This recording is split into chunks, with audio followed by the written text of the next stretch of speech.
അസ്സലാമു അലൈക്കും വറഹ്മത്തുള്ളാഹി വബറകാതുഹു. സ്നേഹമുള്ള സഹോദരങ്ങളെ, സുഹൃത്തുക്കളെ, കേരളം വളരെയേറെ വാശിയേറിയ ഒരു ഉപതെരഞ്ഞെടുപ്പ് കണ്ടു. പല ഊഹാപോഹങ്ങളും പലതുമൊക്കെ കേട്ടെങ്കിലും ഒന്നിനും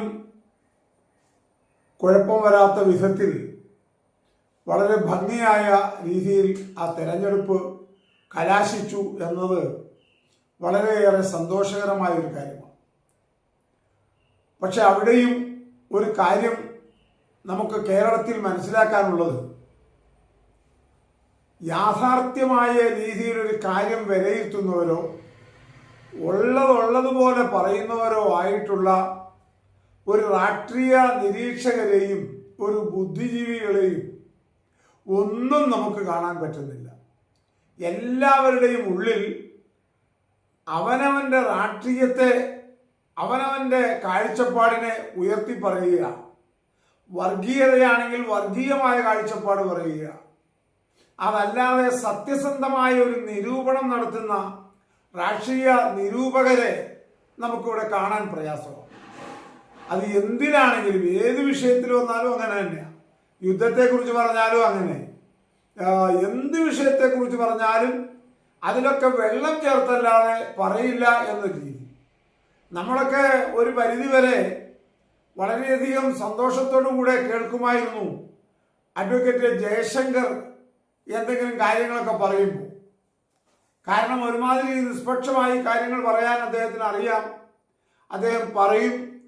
അദ്ദേഹം ഒരു ഇടതുപക്ഷ ചിന്താഗതിക്കാരനാണ്. എന്നിരുന്നാൽ പോലും കുറേയൊക്കെ കാര്യങ്ങൾ സത്യസന്ധമായി പറയാൻ ശ്രമിക്കുന്ന ഒരാളാണ് എന്ന് നമ്മൾ കരുതിയിരുന്നു. എന്നാൽ ഈ തെരഞ്ഞെടുപ്പിൽ അദ്ദേഹം, ഈ തെരഞ്ഞെടുപ്പ് നടക്കുന്നതിൻ്റെ ഇലക്ഷൻ ഡേറ്റിൻ്റെ കുറച്ച് ദിവസം മുമ്പ് അദ്ദേഹം കുറേ അഭിപ്രായങ്ങൾ പറഞ്ഞു. അത് കേൾക്കാനിടയായി. അദ്ദേഹം അതിൽ പറഞ്ഞത്, സ്വരാജ് അല്ലാതെ നിലമ്പൂരിൽ ആരും ജയിക്കില്ല, നിലമ്പൂരിൽ ആര്യാടൻ ഷൗക്കത്തോ അങ്ങനെയുള്ളവരൊന്നും നിലമ്പൂരിൽ ജയിക്കില്ല. പിന്നെ അൻവർ ചിലപ്പോൾ ഒരു 4,000 5,000 5,000 താഴെയോ വോട്ടുകൾ വാങ്ങിയേക്കാം. ഇത്രയും തരം താന്ന രീതിയിലുള്ള ഒരു നിരൂപണം നടത്താൻ നല്ലൊരു രാഷ്ട്രീയ നിരീക്ഷകൻ എന്ന് വളരെ കാലങ്ങളായി പേരെടുത്ത അംഗീകാരമുള്ള അഡ്വക്കേറ്റ് ജയശങ്കർ ഇത്രയും അധപ്പതിച്ചത് എന്തുകൊണ്ടാണ്? കാര്യം ഇടതുപക്ഷ ചിന്താഗതിക്കാരനാണ്, ഇടതുപക്ഷത്തിനോട് ചായവുണ്ട്, അതൊക്കെ ശരിയാ. പക്ഷെ നിരൂപണം നടത്തുമ്പോൾ നിരൂപണം എന്ന തത്വത്തിനോട് അല്പമെങ്കിലും നീതി പുലർത്തണ്ടേ? എന്നിട്ട് വേണ്ട കാര്യം പറയാൻ. ഇന്ന് കേരളത്തിൽ ഒരു ഉപതെരഞ്ഞെടുപ്പ് നടന്നാൽ, ഏറ്റവും കൂടുതൽ കമ്മ്യൂണിസ്റ്റ് പാർട്ടിയുടെ കോട്ടയായ ഒരു സ്ഥലത്ത് നടന്നാൽ പോലും ഇന്നത്തെ സാഹചര്യത്തിൽ ഇടതുപക്ഷ മുന്നണി വിജയം വരിക്കാൻ സാധ്യമല്ല.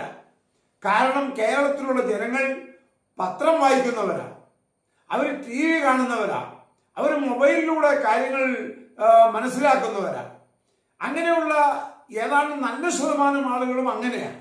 അങ്ങനെയുള്ള ഈ രാജ്യത്ത് എത്ര കാലങ്ങളായി, ഏതാണ്ട് ഈ കമ്മ്യൂണിസ്റ്റ് പാർട്ടി അധികാരത്തിൽ ഈ അടുത്ത കാലത്ത് വന്നിടം മുതൽ ഇപ്പൊ ഏതാണ്ട് 2ാം തവണയുള്ള അധികാരത്തിൽ ഇങ്ങനെ വന്നുകൊണ്ടിരിക്കുന്ന ആ കാലം മുതൽ വളരെ വളരെ വളരെ മോശമായ ചുറ്റുപാട് ഈ രാജ്യത്ത് നടന്നത് എല്ലാവരും കണ്ടതാണ്.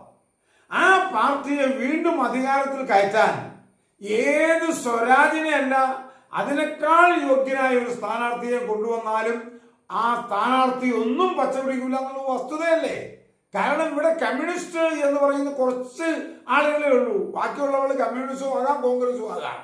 സ്ഥാനാർത്ഥിയെ നോക്കി, കാര്യങ്ങൾ നോക്കി, അന്തരീക്ഷം നോക്കി, ചുറ്റുപാട് നോക്കി, സാഹചര്യത്തിനനുസരിച്ച് വോട്ട് ചെയ്യുന്നവരാണ് ഈ കേരളീയർ. അല്ലാതെ രാഷ്ട്രീയ ഭ്രാന്ത് പിടിച്ചവരല്ല കേരളത്തിലുള്ളവർ. അത് മനസ്സിലാക്കണം.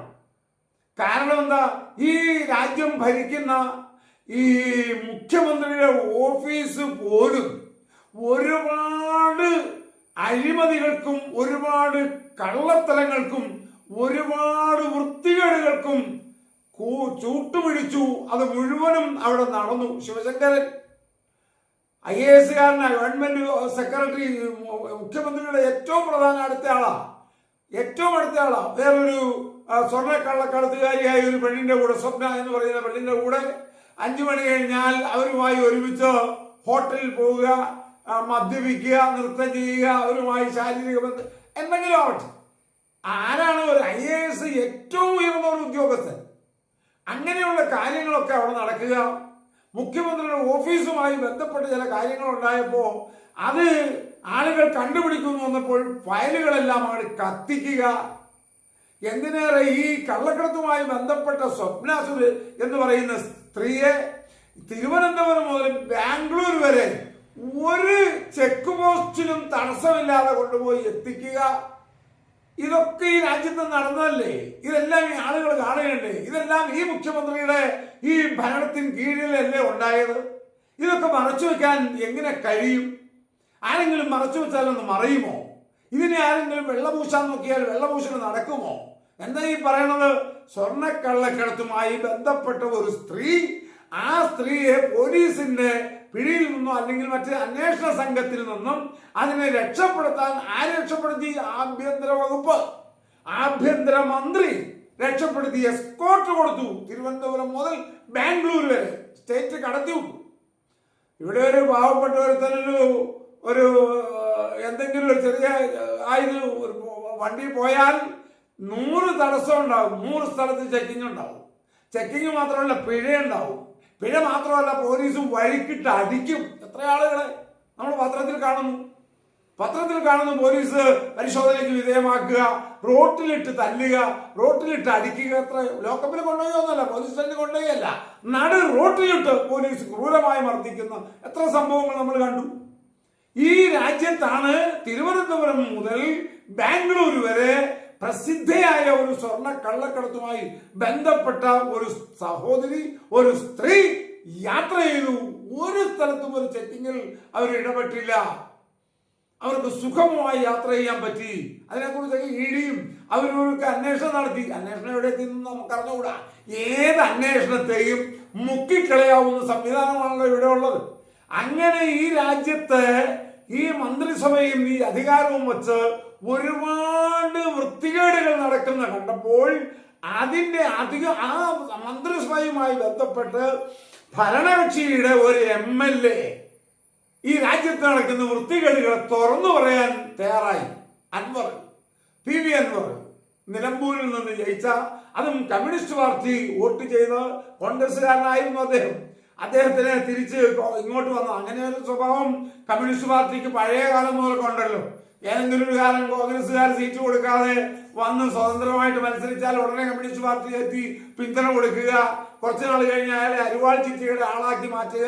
അത് നമ്മുടെ TK ഹംസ മുതല് നമ്മുടെ ലോനപ്പൻ നമ്പാടൻ മുതല് അങ്ങനെ പലരെയും ഇടതുപക്ഷം കാണിച്ചിട്ടുണ്ട്. ആ വഴി ഇപ്പോഴും ഇടതുപക്ഷം കാണിച്ചല്ലോ. KT ജലീലിന് പിന്തുണ കൊടുത്തു, അങ്ങനെ KT ജലീലിന് പിന്തുണ കൊടുത്തു. അങ്ങനെ എത്ര ഉദാഹരണങ്ങൾ നമുക്ക് നിരത്താൻ പറ്റും. ഈ നമ്മുടെ ഈ പറയപ്പെടുന്ന ആളുകൾ ആരെങ്കിലും കമ്മ്യൂണിസ്റ്റുകാരോ കമ്മ്യൂണിസം അടിസ്ഥാനപരമായി തത്വം നല്ലതാണെന്നോ മനസ്സിലാക്കിയതിൽ ചേർന്നോന്നോ അല്ലല്ലോ. നമുക്കറിഞ്ഞുകൂടെ? ഈ പറയപ്പെട്ട ആളുകൾ ചിലരൊക്കെ കോൺഗ്രസ്സുകാരായി, അവർ സീറ്റ് കൊടുത്തില്ല, ഇറങ്ങി മത്സരിക്കുന്നു, ഉടനെ തന്നെ ഇടതുപക്ഷം പിന്തുണ കൊടുക്കുന്നു, അവരെ കമ്മ്യൂണിസ്റ്റുകാരാക്കി മാറ്റിയെടുക്കുന്നു, മുക്കിയെടുക്കുന്നു. ആ രീതിയിൽ KT ജലീലിനെ മുക്കിയെടുത്തു. അങ്ങനെ പലരെയും മുക്കിയെടുത്തു. ലോനപ്പൻ നമ്പാറിനെ മുക്കിയെടുത്തു. അങ്ങനെ പലരെയും മുക്കിയെടുത്തിട്ടുണ്ട്. ആ കൂട്ടത്തില് ഒന്ന് മുക്കിയെടുത്ത ആളാണ് ഈ PV അൻവർ. അല്ലാതെ അദ്ദേഹം കമ്മ്യൂണിസ്റ്റുകാരനൊന്നുമല്ല. അദ്ദേഹം കോൺഗ്രസ്സുകാരനായിരുന്നു. അവിടുന്ന് കോൺഗ്രസ്സുകാരൻ എന്തോ പ്രശ്നത്തിൽ അവിടുന്ന് ഉടനെ ഇടതുപക്ഷം പിന്തുണ കൊടുത്ത് സ്വതന്ത്ര സ്ഥാനാർത്ഥിയായിട്ട് മത്സരിപ്പിച്ചു, ജയിച്ചു. അങ്ങനെ 8-9 കൊല്ലം മണ്ഡലത്തിലെ MLA ആയി. അപ്പോഴാണ് ഇവിടുത്തെ പല കാര്യങ്ങളും ഈ സർക്കാരിൽ നടക്കുന്ന കാര്യങ്ങളിൽ അനിഷ്ടം തോന്നി. സ്വാഭാവികം തോന്നാമല്ലോ. ആർക്കെങ്കിലും ഒരാൾക്കെങ്കിലും തോന്നാൻ പാടില്ലേ? ഒരുപാട് ബലവാനുണ്ട്. ഒരാൾക്കെങ്കിലും തോന്നിക്കൂടെ? ഒരാൾക്കെങ്കിലും ശരിക്കൊപ്പം നിൽക്കണമെന്ന് തോന്നി. ആ ശരിക്കൊപ്പം നിൽക്കണമെന്ന് തോന്നിയതിൽ പലതുമുണ്ട്. നിലമ്പൂരിലെ 1-ാം തരം തടികൾ വെട്ടി നിൽക്കുക, അങ്ങനെ അവിടുത്തെ ഒരു ഉയർന്ന പോലീസ് ഓഫീസർ ന്യൂനപക്ഷങ്ങൾക്കെതിരെ വർഗീയമായ രീതിയിലുള്ള പെരുമാറ്റങ്ങൾ നടത്തുക, പ്രവർത്തനങ്ങൾ നടത്തുക, ഇങ്ങനെ പലതും കണ്ട് ഓഫീസിലെ ഫയലുകൾ കത്തിക്കുക, അതുപോലെ ഈ പറയപ്പെടുന്ന സ്വർണ്ണക്കള്ളക്കടത്തുകാരിയെ എസ്കോർട്ട് പോലീസ് കൊടുത്ത് ബാംഗ്ലൂർ വരെ എത്തി. ഇങ്ങനെയുള്ള ശിവശങ്കരന്റെ ഉൾപ്പെടെ ഒരുപാട് സംഭവങ്ങൾ കണ്ടപ്പോൾ അയാളിൽ ഇതൊരു ശരിയല്ലല്ലോ എന്ന് തോന്നി. ആ തോന്നലിനെതിരെ അയാൾ പ്രതികരിച്ചു. അയാൾ പലതും മുഖ്യമന്ത്രിയോട് പറഞ്ഞു. മുഖ്യമന്ത്രി അനുസരിച്ചില്ല. മുഖ്യമന്ത്രി അത് അന്വേഷിക്കാൻ തയ്യാറായില്ല. അന്വേഷിക്കാൻ തയ്യാറാവാതെ വന്നപ്പോൾ അയാൾ പല കാര്യങ്ങളും അയാൾ പബ്ലിക്കിനോട് പത്രസമ്മേളനം നടത്തി പറഞ്ഞു. അങ്ങനെ പറയുക വഴി പ്രശ്നം രൂക്ഷമായി സംസാരിച്ച് ഒരുപാട് സംസാരിച്ച അങ്ങനെ രൂക്ഷമായി അവസാനം അയാള് MLA സ്ഥാനം, ഞങ്ങളുടെ MLA ആയിക്കൊണ്ട് നീ പറയണതൊക്കെ ഞങ്ങളെ MLA ആക്കിയത് കൊണ്ടല്ലോ, അതാ നിങ്ങളുടെ MLA സ്ഥാനം എനിക്ക് വേണ്ട, ഉടനെ അതങ്ങനെ രാജിവെച്ചു. ആ രാജിവെച്ചത് കാരണമായിട്ടാണ് നിലമ്പൂരിൽ തെരഞ്ഞെടുപ്പ് വേണ്ടി വന്നത്. ആ തെരഞ്ഞെടുപ്പിൽ ഈ PV അൻവർ അവിടെ പലതും പറഞ്ഞിട്ടുണ്ട്. PV അൻവറിനെ വെള്ളപൂശലോ PV അൻവർ ഒരു വളരെ മഹാത്മാഗാന്ധിയോ ഒന്നും പറയലല്ല എൻ്റെ ലക്ഷ്യം. ഞാൻ പറഞ്ഞു വരുന്നത്, തെരഞ്ഞെടുപ്പ് എന്ന് പറയുന്നതിൽ ഒരു അടിസ്ഥാനപരമായ കാര്യങ്ങൾ നടക്കുമ്പോൾ അതെടുത്ത് ജനങ്ങളോട് പറയാനായിട്ട് തയ്യാറാകണം ഈ അഡ്വക്കേറ്റ് ജയശങ്കറൊക്കെ. വെറും മാപ്പിളനാടിൻ്റെ മലയാള നാട് മറുനാടൻ മലയാളിയൊക്കെ പറയും പോലെ പറയരുത്. മറുനാടൻ മലയാളിക്കൊക്കെ പലതും പറയാം. അയാൾ അൻവറിനെ ശക്തമായി എതിർത്തിട്ടുണ്ട്. എന്തുകൊണ്ട് ശക്തമായി അൻവർ അയാളെയും എതിർത്തിട്ടുണ്ട്. ആ വ്യക്തിവിരോധം അവർക്കുണ്ടാകാം. ഈ ജയശങ്കരൻ എന്താണ്? ജയശങ്കർ ഒരു അഡ്വക്കേറ്റ് ജയശങ്കർ രാഷ്ട്രീയ നിരൂപകനല്ലേ, നല്ല രീതിയിൽ കാര്യങ്ങൾ പറയണ്ടേ. ഇത് പറയുന്ന വില കുറച്ച തെരഞ്ഞെടുപ്പിന്റെ തലേന്ന് 4,000 വോട്ട് പിടിച്ചു. ഇടതുപക്ഷം പറഞ്ഞതോ അതുപോലെ തന്നെ 2,000-3,000 വോട്ട് പിടിച്ചു. ഇതിൽ കൂടുതൽ വോട്ട് പിടിക്കുമെന്നും ഈ പറയപ്പെടുന്ന അൻവറിന് അവിടെ ചില കാര്യങ്ങളൊക്കെ ചെയ്യാൻ കഴിയുമെന്നും UDFന്റെ നേതാക്കന്മാരിൽ ചിലർക്കൊക്കെ അറിയാം. അതെന്താ? ആ രാജ്യത്തിന്റെ നാടീടിപ്പ് അറിയാം. പിന്നെ രാഷ്ട്രീയ കളരിയിൽ ഒരുപാട് കാലം പയറ്റി തെളിഞ്ഞിട്ടുണ്ട്. അങ്ങനെ പയറ്റി തെളിഞ്ഞത് കൊണ്ട് അവർക്കറിയാം 9 മാസം MLA ആയിരുന്ന ആളാണ് ഇദ്ദേഹം. പറഞ്ഞ കുറെ ആൾക്കാർ, മലയോര കർഷകരും മലയോരത്തെ വനങ്ങളിൽ നിന്നും കാട്ടുമൃഗങ്ങൾ ശല്യമൊക്കെ സഹിച്ച് ജീവിക്കുന്ന കുറെ ആൾക്കാർക്ക് വളരെ നിരാശയുണ്ടെന്നും അപ്പൊ അതുകൊണ്ട് അവരെയൊക്കെ സഹായിക്കാൻ വേണ്ടി ഉരുക്കു മനുഷ്യൻ പോലെ രംഗത്തിറങ്ങി മുഖ്യമന്ത്രി ഉൾപ്പെടെയുള്ള IG പോലീസ് ഓഫീസർമാരെ ഉൾപ്പെടെ നഖശിഖാന്തം പറയുകയും എതിർക്കുകയും ചെയ്യുന്ന തുറന്നു പറച്ചിലുകാരനായപ്പോൾ ആ ഒരു മൈൻഡിൽ തന്നെ കുറെ അധികം ആളുകൾ ചിന്തിക്കുന്നുണ്ട്. അങ്ങനെ പറയുന്ന ഒരാളെ ഇഷ്ടപ്പെടുന്ന ആൾക്കാർ ഈ ലോകത്തുണ്ട്. ഏത് കാര്യവും തുറന്നു പറയുന്ന വലിയ ഉൾപ്പെടെ അങ്ങനത്തെ ആൾക്കാരെ ഇഷ്ടപ്പെടുന്ന കുറെ ആൾക്കാരുണ്ട്. അങ്ങനെ കുറെ ആൾക്കാർ ഉണ്ടാകുമെന്നും അയാൾ കുറെ വോട്ട് പിടിക്കുമെന്നും UDFന്റെ നേതാക്കന്മാരെന്ന് പറഞ്ഞാൽ പഴയ കാലത്ത് UDFന്റെ നേതാക്കന്മാർ ഈ കഴിഞ്ഞ കാലത്തുള്ള തലയുള്ളവരൊന്നും ഇപ്പൊ ഇല്ലല്ലോ. ഇപ്പൊ ആ കൂട്ടത്തിൽ PK കുഞ്ഞാലി കുസായി എന്ന് പറയുന്ന ആളല്ലാതെ വേറെ ആരെയും രാഷ്ട്രീയമായി അങ്ങനെ വിലയിരുത്തി കാര്യങ്ങൾ പഠിക്കാൻ പറ്റുന്നവരുണ്ടെന്നും ഒന്നും നമുക്ക് അഭിപ്രായമില്ല. പിന്നെ ഈ അതിൽപ്പെട്ട കുറെ യുവ നേതാക്കന്മാർ ഇപ്പോൾ വരുന്നുണ്ട്. അവരിൽ നമുക്ക് വലിയ പ്രതീക്ഷയുണ്ട്. നമ്മുടെ രാഹുൽ മാങ്കുട്ടം, അതുപോലെ തന്നെ ഫിറോസ് മുസ്ലിം ലീഗിന്റെ, പിന്നെ വടകരയെന്ന് ചോദിച്ച ഇങ്ങനെയുള്ളവരൊക്കെ കുറെ യുവ നേതാക്കന്മാർ വന്നിട്ടുണ്ട്.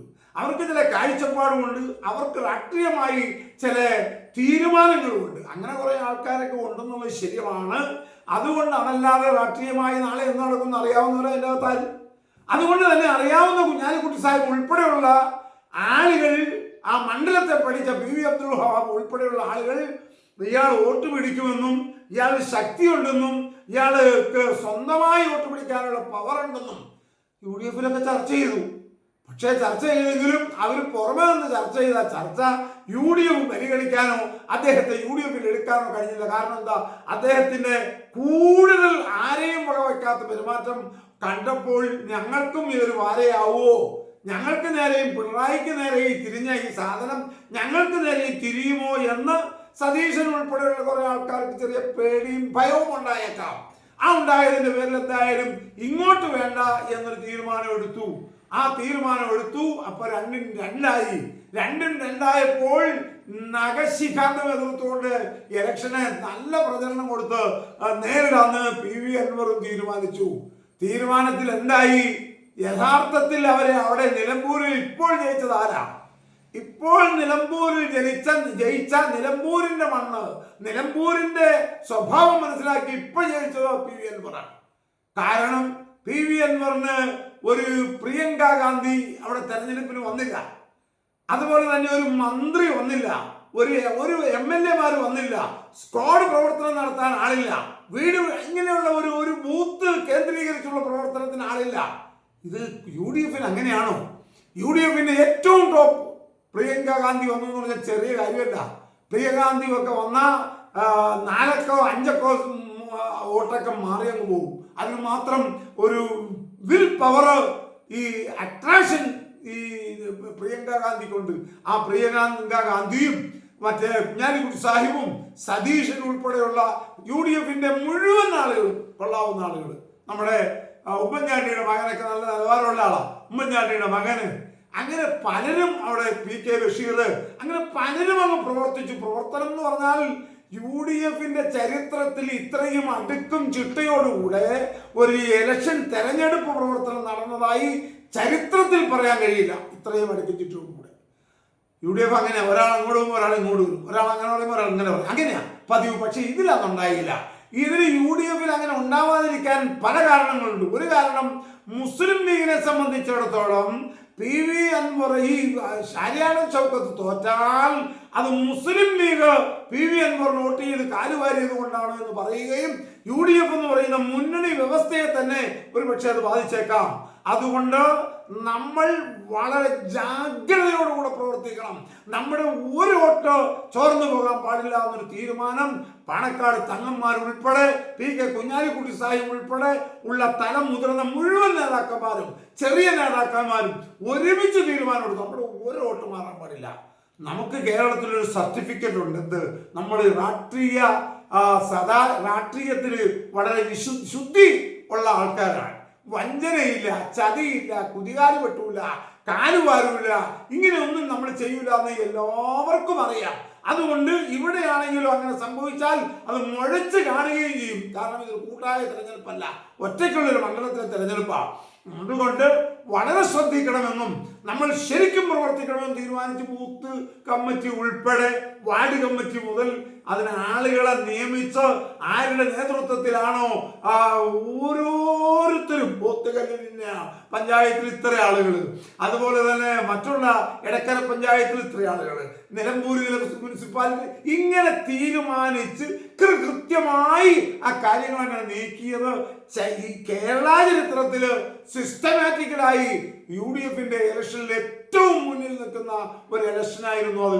അതുകൊണ്ട് തന്നെ അവിടെ UDF മാന്യമായ ഒരു വിജയം വിജയിക്കാനും കഴിഞ്ഞു.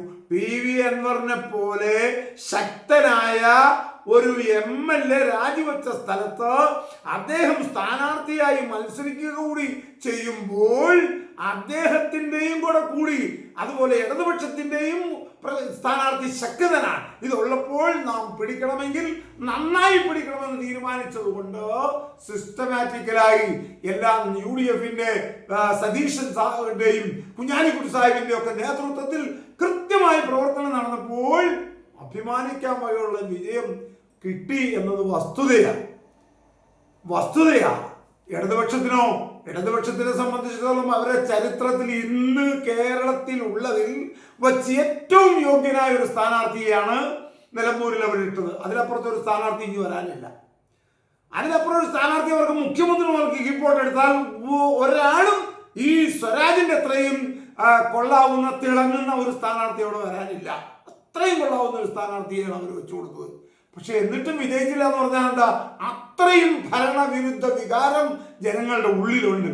ചാൻസ് കിട്ടിയാൽ എവിടെ വച്ചും എങ്ങനെയും അത് ഉപയോഗപ്പെടുത്താൻ കേരള ജനത വളരെയധികം ആലോചിച്ചുകൊണ്ടിരിക്കുന്ന സമയമാണ്. എന്നിട്ടും ഇപ്പുറത്ത് നിന്ന് ഇടതുപക്ഷം വിലയില്ലാത്ത പറയാൻ കൊള്ളില്ലാത്ത ആരോപണമൊക്കെ പറഞ്ഞു. വർഗീയത, ജമാഅത്തെ ഇസ്ലാമി വർഗീയത, ജമാഅത്തെ ഇസ്ലാമിനെ കൂട്ടുപിടിച്ചു, മറ്റവരെ കൂട്ടുപിടിച്ചു എന്നൊക്കെ പറഞ്ഞു. ജമാഅത്തെ ഇസ്ലാമി ജമാഅത്ത് ഇസ്ലാമിക്ക് വർഗീയത ഉണ്ടായത് എപ്പോഴാണ്? ജമാഅത്ത് ഇസ്ലാമിയുടെ വോട്ടിനും അവരെ കൂട്ടുപിടിച്ചതും കേരള ചരിത്രത്തിൽ ആദ്യമാരാ ഇടതുപക്ഷമല്ലേ? അത് ഈ രാജ്യത്തിലെ ആളുകൾ മറന്നിട്ടില്ലല്ലോ. പാഠപുസ്തകം പോലെ എല്ലാവർക്കും അറിയാവുന്നതല്ലേ. ഇന്ന് അവർ UDF കൂടിയപ്പോൾ വർഗീയ, നിങ്ങൾ ഈ കമ്മ്യൂണിസ്റ്റ് പാർട്ടിയുടെ കൂട്ടത്തിൽ കൂടിയാൽ വർഗീയതയില്ല. ഇതെന്ത് ന്യായം? അതുപോലെ തന്നെ അവിടെ KP കാന്തപുരം സാധാരണ എല്ലാ കാലവും 89 മുതൽ പറഞ്ഞുകൊണ്ടിരിക്കുന്നത് ഒരു തത്വമാണ്, ഒരിക്കലും സുന്നിക്കല്ലാതെ വോട്ട് ചെയ്യാൻ പാടില്ല എന്ന് പറഞ്ഞ് അരിവാൾ ചുറ്റിലേക്കാണ് അവർ തുടക്കം മുതൽ വോട്ട് ചെയ്യാറുള്ളൂ. ഈ തെരഞ്ഞെടുപ്പിലും ആരൊക്കെ AP അബൂബക്കർ മുസ്ലിയാരെ സ്വാധീനിക്കാൻ ശ്രമിച്ചാലും അദ്ദേഹം കൃത്യമായിട്ട് പറഞ്ഞു, ഞങ്ങളുടെ വോട്ട് ഇടതുപക്ഷ സ്ഥാനാർത്ഥിക്കാണ്, സ്വരാജിന് വോട്ട് ചെയ്യണമെന്ന് ഞങ്ങൾ അഭ്യർത്ഥിക്കുകയാണ്, ഞങ്ങൾ പ്രഖ്യാപിക്കുകയാണ്. എന്തുകൊണ്ട്? കാരണം ഓരോ തെരഞ്ഞെടുപ്പ് ഓരോ കാരണം ഉണ്ടാവും. ഈ തെരഞ്ഞെടുപ്പ് കാരണം ജമാഅത്ത് ഇസ്ലാമിയാണ്. ജമാഅത്ത് ഇസ്ലാമിയുടെ വോട്ട് വാങ്ങുന്നുണ്ട് UDF. തെരഞ്ഞെടുപ്പിൽ വോട്ട് വാങ്ങാത്ത ഏത് സ്ഥാനാർത്ഥിയാണ് ഉള്ളത്? ഏത് കടിഞ്ഞൽ കൂട്ടത്തിൽ നിന്ന് കിട്ടുന്ന വോട്ടും അവർ വാങ്ങൂലേ? പക്ഷെ ജമാഅത്ത് ഇസ്ലാമി ആരോട് പറ്റൂല. ഞാൻ ആ കാര്യത്തിന്റെ മറ്റൊരു വശം പറയുന്നില്ല. കാരണം ജമാഅത്ത് ഇസ്ലാമി, സുന്നി, വഹാബി എന്നൊക്കെ പറഞ്ഞ് തെരഞ്ഞെടുപ്പിനെ നേരിടാൻ നിയമസഭയിൽ ഒരുത്തരും പോകൂല. നിയമസഭയിൽ പോകുന്നതിന് നിയമം ഉണ്ടാക്കാനാ, നിയമനിർമ്മാണ സഭയിലേക്കാ തെരഞ്ഞെടുപ്പ്, പള്ളി കമ്മിറ്റിയിലേക്കല്ല. തറാവീഹിന്റെ റക്അത്ത് തീരുമാനിക്കുന്ന കമ്മിറ്റി അല്ലാതെ ഖുതുബ പരിഭാഷ മലയാളത്തിൽ വേണോ അറബിയിൽ വേണോ തീരുമാനിക്കുന്ന കമ്മിറ്റിയിലേക്കല്ല തെരഞ്ഞെടുപ്പ്. തെരഞ്ഞെടുപ്പ് നിയമസഭയിലേക്കാ.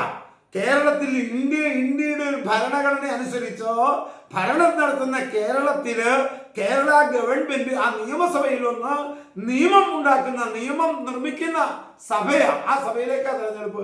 അതിൽ ജമാഅത്ത് ഇസ്ലാമിയെ ഇങ്ങോട്ട് മാറ്റി, സുന്നീനെ അങ്ങോട്ട് മാറ്റി, മുജാഹിദിനെ ഇങ്ങോട്ട് മാറ്റിയാവുന്ന പിന്നെ അതിനകത്ത് എന്തെങ്കിലും ഉണ്ടോ? ഉള്ളി തൊട്ടുളച്ചമായിരിക്കും, ഒന്നും കിട്ടൂല. അപ്പൊ അങ്ങനെയൊക്കെ ചിന്തിച്ചാൽ ആരും ഈ സമുദായത്തിന് ഒരാൾ പോലും ഉണ്ടാവില്ല. അതുകൊണ്ട് തന്നെയാണ് ബുദ്ധിയുള്ളവർ ആ കാര്യത്തെ കുറിച്ച് ഒന്നും ചിന്തിക്കാതെ നിങ്ങൾ പറയണമൊക്കെ പറഞ്ഞോ, ആരൊക്കെ പറഞ്ഞാലും ഇങ്ങനെയൊക്കെയാണ് എന്ന് പറഞ്ഞു. ഇവിടെ സുന്നിയുടെ പേരിലൊക്കെ എത്രയോ വോട്ട് പിടിപ്പിത്തം നടന്നിട്ടുണ്ട്. ഹുസൈൻ രണ്ടെത്താനിയെ കൊണ്ടു പൊന്നാനി മത്സരിപ്പിച്ചില്ലേ? എന്തുണ്ടായി? ഒന്നാം തരം സമസ്തയാണ് സുന്നി എന്ന് പറഞ്ഞ സമസ്തയുടെ ഈ കഴിഞ്ഞ തെരഞ്ഞെടുപ്പിൽ കൊണ്ടുവന്നില്ലേ പൊന്നാനിയിൽ? എന്തുണ്ടായി? അപ്പൊ അതുകൊണ്ട് അതൊന്നും ഇവിടെ UDF-നെ സംബന്ധിച്ചിടത്തോളം ബുദ്ധിപരമായി കാര്യങ്ങൾ ചിന്തിക്കുന്ന നേതൃത്വത്തെ സംബന്ധിച്ചും അതൊന്നും അവർ കണക്കിലെടുക്കാറില്ല, അതൊന്നും അവർ പരിഗണിക്കാറില്ല. അങ്ങനെ ആരെങ്കിലും പറഞ്ഞാൽ അവർ കേൾക്കാറുമില്ല. അതിനൊന്നും മുഖവിലക്കെടുക്കേണ്ട ആവശ്യവും അവർക്കില്ല. എന്തുകൊണ്ട്? രാഷ്ട്രീയമായി നീക്കാനും തെരഞ്ഞെടുപ്പായി കാണാനും അതിൽ പറയേണ്ടത് പറയാനും അതിൽ ചർച്ച ചെയ്യേണ്ടത് ചർച്ച ചെയ്യാനും അവർക്കറിയാം. അതുകൊണ്ട് തന്നെ വളരെ ശക്തമായി കുഞ്ഞാലി സാഹിബിന്റെ ഭാഷയിൽ പറഞ്ഞാൽ എണ്ണയിട്ട യന്ത്രം പോലെ വർക്ക് ചെയ്തപ്പോൾ ഹരിയാണൻ ഷൗക്കത്ത് മിന്നുന്ന വിജയം, 14,000 വോട്ടിന്റെ ഭൂരിപക്ഷത്തിന് വിജയിച്ചു. അതോടൊപ്പം നമ്മൾ കാണേണ്ടത് PV അൻവറിന് എന്തുണ്ടായി? PV അൻവർ വോട്ട് എണ്ണാൻ തുടങ്ങിയ ഫസ്റ്റ് ബൂത്ത് മുതൽ ലാസ്റ്റ് ബൂത്ത് വരെ എല്ലാ ബൂത്തിലും മേൽക്കൈ ഉണ്ടാക്കിക്കൊണ്ട് ഇങ്ങനെ പോന്നുകൊണ്ടിരുന്നു. 20,000 വോട്ട്, 5,000 വോട്ടാണ് ഇവിടുത്തെ കൊള്ളാവുന്ന അഡ്വക്കേറ്റ് ജയശങ്കർ PV അൻവറിന് കൊടുത്തത്. അഡ്വക്കേറ്റ് ജയശങ്കർ 5,000. ഇടതുപക്ഷത്തിന്റെ മറ്റുള്ളവർ പറഞ്ഞ 2,000, 3,000. കുഞ്ഞാലിക്കുട്ടി സാഹിബ് പറഞ്ഞില്ല ഇത്ര വോട്ടെന്ന്, സതീശൻ പറഞ്ഞില്ല ഇത്ര വോട്ടെന്ന്. കാരണം അവർക്കൊക്കെ വോട്ടിനെ സംബന്ധിച്ച് അയാൾക്ക് കിട്ടുന്ന വോട്ടിന്റെ എണ്ണം അല്ല അവർ നോക്കണേ, അവരുടെ സ്ഥാനാർത്ഥിയെ വിജയിപ്പിക്കാനുള്ള മാർഗ്ഗമാണ് നോക്കുന്നത്. മനസ്സിലായോ? അവർ PV അൻവർ എത്ര വോട്ട് പിടിക്കുമെന്ന് നോക്കുകയല്ല. PV അൻവർ എത്രയും പിടിക്കട്ടെ, PV അൻവർ എത്ര പിടിച്ചാലെന്താ, പിടിച്ചില്ലെങ്കിൽ എന്താ, നമ്മുടെ സ്ഥാനാർത്ഥി ജയിക്കണം, അഭിമാനകരമായ വിജയം വിജയിക്കണം. അതാണ് അവരുടെ കാഴ്ചപ്പാട്. ആ കാഴ്ചപ്പാടോടുകൂടെ ഷാഫി പറമ്പലും അതുപോലെ രാഹുൽ മാങ്കൂട്ടവും ഫിറോസും ഉൾപ്പെടെയുള്ള ഇന്നത്തെ വാഗ്ദാനം, ഇന്നത്തെ ഭംഗിയുള്ള രാഷ്ട്രീയത്തിന്റെ മുഖമുള്ള ആ ചെറുപ്പക്കാർ ഉൾപ്പെടെയുള്ളവർ, കരുത്തനായ PK ബഷീർ ഉൾപ്പെടെ അവിടെ ശരിക്കും വർക്ക് ചെയ്തു. കുഞ്ഞാലിക്കുട്ടി സാഹിബിന്റെയും അതുപോലെ സതീശൻ ഒക്കെ നേതൃത്വത്തിൽ ആരും അറിയുന്നില്ല. ഒരൊറ്റ കോൺഗ്രസ്സുകാരൻ്റെ ഉള്ളിൽ ഒരു വിഷമം ഉണ്ടായത് എല്ലാവരും ഒരുമിച്ചു. ഒരൊറ്റ ലീഗുകാരനും ഒരു വിഷമത്തോടെ മാറിയത് എല്ലാവരും ഒരുമിച്ചു. അങ്ങനെ ഒരുമിച്ച് നിന്ന് പ്രവർത്തിച്ചപ്പോൾ അവിടെ വിജയിക്കാൻ കഴിഞ്ഞു. എന്നാലോ വളരെ കൃത്യമായി കാര്യങ്ങൾ പറഞ്ഞ് തന്നെ വിജയിപ്പിച്ച, തന്നെ MLA ആക്കിയവരാണ് കമ്മ്യൂണിസ്റ്റ് പാർട്ടി എന്ന് പറഞ്ഞിട്ട് കാര്യമില്ല. അവരിലുള്ള മുഴുവൻ വൃത്തികളും തുറന്നു പറയുക തന്നെ ചെയ്യും, അവരെ ഞാൻ നേരിടുക തന്നെ ചെയ്യുമെന്ന് അസന്നിഗ്ധമായി ധീരതയോടെ പ്രഖ്യാപിച്ച ആ പി വി അൻവറിനെ നിരാശപ്പെടുത്തുന്നത് ശരിയല്ലെന്ന് മനസ്സിലാക്കിയ നിലമ്പൂരുകാർ അദ്ദേഹത്തിന് വോട്ട് ചെയ്ത് മാന്യമായ വോട്ട്, അദ്ദേഹത്തിന്റെ വിജയമാണെന്ന് പറയാവുന്ന രീതിയിലുള്ള വോട്ട് അദ്ദേഹത്തിന് കിട്ടി. ഈ തെരഞ്ഞെടുപ്പിൽ നമ്മൾ മനസ്സിലാക്കേണ്ടത്, ഇത് തുടങ്ങിയപ്പോൾ പി കെ കുഞ്ഞാലിക്കുട്ടി സാഹിബ് പറഞ്ഞ ചില കാഴ്ചപ്പാടുണ്ട്. ആ കാഴ്ചപ്പാട് ഈ പഞ്ചായത്ത് ഇലക്ഷനിൽ പുലരണം, നിയമസഭാ ഇലക്ഷനിലും പുലരണം. ഇവിടെ സെക്രട്ടേറിയറ്റും മുഖ്യമന്ത്രിയുടെ ഓഫീസും ഒക്കെ വളരെ വൃത്തികെട്ട രീതിയിൽ ഒരാൾക്കും പറഞ്ഞറിയിക്കാൻ പറ്റാത്ത മോശപ്പെട്ട കാര്യങ്ങൾ അവിടെയൊക്കെ പ്രാവർത്തികമാക്കിയത് നമ്മൾ കണ്ടു. അതൊക്കെ മാറ്റി മറിച്ച് സർവർക്കും അംഗീകാരം കിട്ടുന്ന, സർവർക്കും സുഖകരമായ രീതിയിലുള്ള ഒരു ജീവിതം ഉണ്ടാക്കുന്ന ഒരു സാഹചര്യം ഇവിടെ ഉണ്ടാകണമെങ്കിൽ പഞ്ചായത്ത് തെരഞ്ഞെടുപ്പ് വിജയിക്കണം, അതുപോലെ നിയമസഭ അടുത്തത് വിജയിക്കണം, UDF അധികാരത്തിൽ വരണം. അതിനാവശ്യമായ ശ്രമമാണ് നടത്തേണ്ടത്. അതിലേക്കുള്ള ചുവട്ടുപടിയാണ്, അതിലേക്കുള്ള ചുവടുവയ്പ്പാണ് പി വി അൻവറിലൂടെ നമ്മുടെ പി വി അൻവർ രാജിവെച്ചതിലൂടെ നിലമ്പൂരിലുണ്ടായ തെരഞ്ഞെടുപ്പ്. ആ തെരഞ്ഞെടുപ്പിന്റെ മിന്നും വിജയവും അഭിമാനകരമായ പി വി അൻവറിന്റെ നേട്ടവും വളരെയധികം സ്വാഗതാർഹമാണ് എന്ന് പറയാതിരിക്കാൻ വയ്യ. അതുകൊണ്ട് അഡ്വക്കേറ്റ് ജയശങ്കറിനെ സംബന്ധിച്ചാണ് ഞാൻ തുടങ്ങിയത്. അതിപ്പോഴും അങ്ങനെ തന്നെ പറയട്ടെ. രാഷ്ട്രീയ നിരീക്ഷണം നടത്തുന്ന നിരൂപണം നടത്തുന്ന ആ വിവരമുള്ള ഒരാളാണ്, വക്കീല. പക്ഷേ ഇങ്ങനെയൊക്കെ തരം താഴരുത്, ഉള്ളതൊക്കെ കുറെയെങ്കിലും പറയാൻ കഴിയണം. ഇത് വളരെ തരം താഴ്ന്ന മറുനാടൻ മലയാളിയുടെ വ്യക്തിവിരോധം വെച്ചുകൊണ്ടുള്ള അല്ലെങ്കിൽ വർഗീയത വെച്ചുകൊണ്ടുള്ള മറുനാടൻ മലയാളിയുടെ ഒക്കെ സംസാരം പോലെ ആയിപ്പോയി അഡ്വക്കേറ്റ് ജയശങ്കർ. അത്ര കണ്ട് അധപ്പതിക്കരുത് എന്നാണ് പറയാനുള്ളത്. അത്ര കണ്ട് അഡ്വക്കേറ്റ് ജയശങ്കറിനെ പോലെയുള്ള ആളുകൾ അധപ്പതിക്കുന്നതിൽ സങ്കടം തോന്നുന്നു എന്നറിയിച്ചു നിർത്തുന്നു.